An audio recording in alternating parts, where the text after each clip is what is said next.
Assalamualaikum warahmatullahi wabarakatuh. Saya Galiza Salsabila, absen 15. Saya Nisa Nurul Fatimah, absen 5. Dan di sini kami akan menjelaskan materi tentang masa demokrasi terpimpin, peristiwa Dekret Presiden 5 Juli tahun 1959. Dekret Presiden pada tanggal 5 Juli tahun 1959 yang dikeluarkan oleh Presiden Soekarno dengan dilatar belakangi oleh kegagalan Badan Konstituante untuk menetapkan UUD baru sebagai pengganti UUDS 1950. Anggota Konstituante mulai bersidang pada tanggal 10 November tahun 1956, tetapi pada kenyataannya hingga tahun 1958 belum berhasil merumuskan UUD yang diharapkan.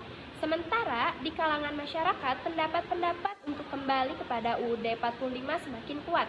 Dalam menanggapi hal itu, Presiden Insinyur Soekarno lantas menyampaikan amanat di depan sidang konstituante pada tanggal 22 April 1959 yang isinya menganjurkan untuk kembali ke UUD 45. Pada tanggal 30 Mei 1959, konstituante melaksanakan pemungutan suara. Hasilnya 269 suara menyetujui UUD 1945 dan 199 suara tidak setuju.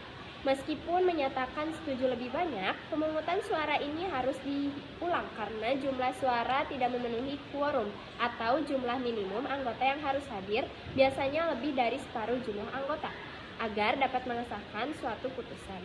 Pemungutan suara kembali dilakukan pada tanggal 1 dan 2 Juni tahun 1959. Dari pemungutan suara ini, konstituante juga gagal mencapai quorum. Untuk meredam kemacetan, pada tanggal 3 Juni 1959, konstituante mengadakan reses, masa perhentian sidang parlemen, masa istirahat dari kegiatan bersidang, yang kemudian ternyata untuk selama-lamanya, untuk mencegah terjadinya hal-hal yang tidak diinginkan. Maka Kepala Staf Angkatan Darat (KSAD) Letnan Jenderal Nasution atas nama pemerintah atau penguasa perang pusat Peperpu mengeluarkan peraturan nomor PRT atau Peperpu atau 040 atau 1959 yang berisi larangan melakukan kegiatan-kegiatan politik.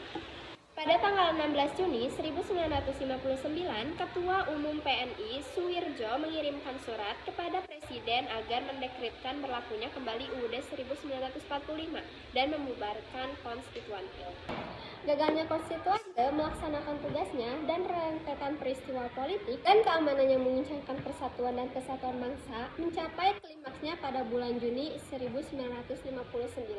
Akhirnya, demi keselamatan negara berdasarkan hukum keadaan bahaya bagi negara, tanggal 5 Juli 1959 pukul 17, Presiden Soekarno mengeluarkan dekret yang diumumkan pada upacara resmi di Istana Negara. Tujuan utama dekret Presiden 5 Juli 1959. Yang pertama, membubarkan konstituante. Lalu yang kedua, berlakunya Undang-Undang Dasar 1945 menggantikan 1950. Lalu yang ketiga, membentuk MPRS dan DPRS. Lalu ada dampak dekret Presiden 5 Juli 1959.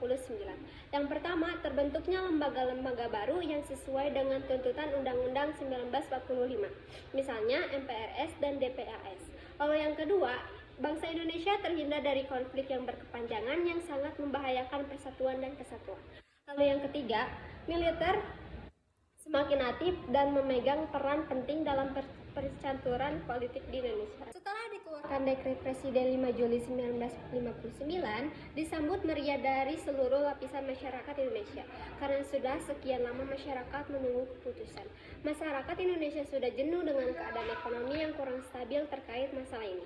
Setelah dikeluarkannya dekret 1959, masyarakat Indonesia memasuki babak baru dalam sejarah berlakunya Undang-Undang 1945 dalam demokrasi terpimpin. Sekian dari kami, mohon maaf bila ada kesalahan dan kekurangan dari materi yang kami berikan.